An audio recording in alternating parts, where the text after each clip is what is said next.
यंदाच्या मान्सूनचा परतीचा प्रवास येत्या 15 सप्टेंबर पासून सुरू होणार असल्याचा अंदाज भारतीय हवामानशास्त्र विभागानं वर्तवलाय। तर दुसरीकडे बंगालच्या उपसागरात तयार झालेल्या कमी दाबाच्या क्षेत्रामुळे राज्यात पुढचे 3 ते दिवस सर्वदूर पावसाची शक्यता वर्तवण्यात आली आहे।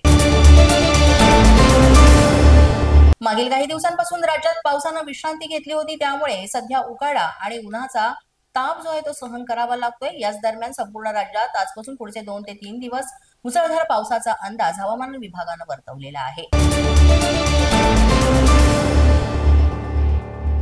सोन्या चांदीच्या किमतीनं 9वा उच्चांक गाठलेला आहे। दिल्लीच्या सराफा बाजारामध्ये सोन्याची किंमत प्रति 10 ग्राम 1,03,800 इतकी झाली आहे। या वर्षात सोन्याचे दर तब्बल 34,850 रुपये म्हणजे 44% वाढले, तर चांदीचे दर 42,300 रुपयांनी वाढलेले आहेत।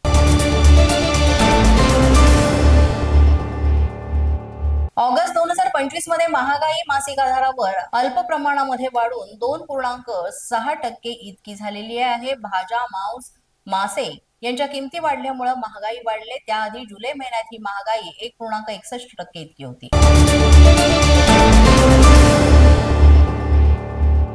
हार्बर मार्गावरील कुर्ला ते टिळकनगर स्थानकादरम्यान नवीन मार्गिकेच्या कामासाठी आज रात्रीपासून रविवारी दुपारपर्यंत 14 तासांचा ब्लॉक घेतला जाणार आहे। त्यामुळे हार्बर मार्गावरील वडाळा रोड ते मानपूर दरम्यानची लोकल सेवा बंद असणार आहे। वाहतुकीसाठी प्रभादेवी पूल बंद करण्यात आलेला आहे। त्यामुळे या मार्गावरील एसटी महामंडळाच्या बसेसच्या मार्गामध्ये देखील बदल करण्यात आलाय। या बदललेल्या मार्गात एसटीचा प्रवास काही किलोमीटरनं वाढणार, त्यामुळे एसटीच्या तिकीट दरात सुद्धा वाढ झाली आहे।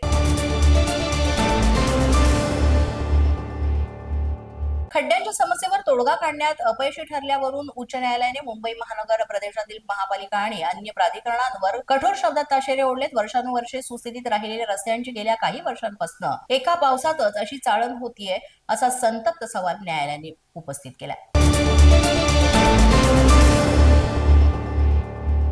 पुण्यातल्या ससून रुग्णालयातील चतुर्थ श्रेणी कर्मचाऱ्यांची 354 पदं भरली जाणार आहेत। त्यासाठी भरती प्रक्रिया सुरू असून 26,000हून अधिक उमेदवारांनी अर्ज केलेले आहेत। यामध्ये कक्षसेवक पदाच्या 165 जागांसाठी सर्वाधिक 14,246 अर्ज आलेले आहेत।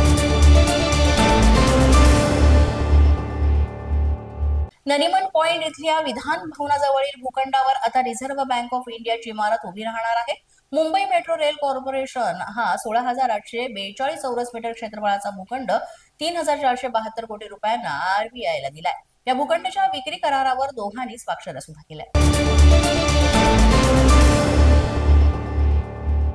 राज्यातील 34 जिल्हा परिषदांच्या अध्यक्षपदांसाठी आरक्षणाची यादी जाहीर झालेली आहे। विविध प्रवर्गानुसार ठरवण्यात आलेल्या आरक्षणामुळे स्थानिक स्वराज्य संस्थांच्या केंद्रस्थानी कोण राहणार हे निश्चित झालंय। पोलीस माझा न्यूजच्या बातमीपत्रात आज इतकंच। तुम्हाला आमचं बातमीपत्र कसं वाटतंय याबाबत अवश्य अभिप्राय कळवा। यासाठी पोलीस माझा न्यूजचे YouTube चॅनल सबस्क्राईब करा, तसंच आमचं फेसबुक, इंस्टाग्राम आणि ट्विटर अकाउंट फॉलो करा। अधिक माहितीसाठी आमच्या www.policemazhanews.com या वेबसाईटला भेट द्या। आमचे अधिकृत प्रतिनिधी व्हायचे असेल तर स्क्रीनवर दिलेल्या क्रमांकांवर आजच संपर्क साधा। आजच्या बातमीपत्रात इतकंच। पुन्हा भेटूया पुढील बातमीपत्रात। तोपर्यंत पाहत रहा पोलीस माझा न्यूज।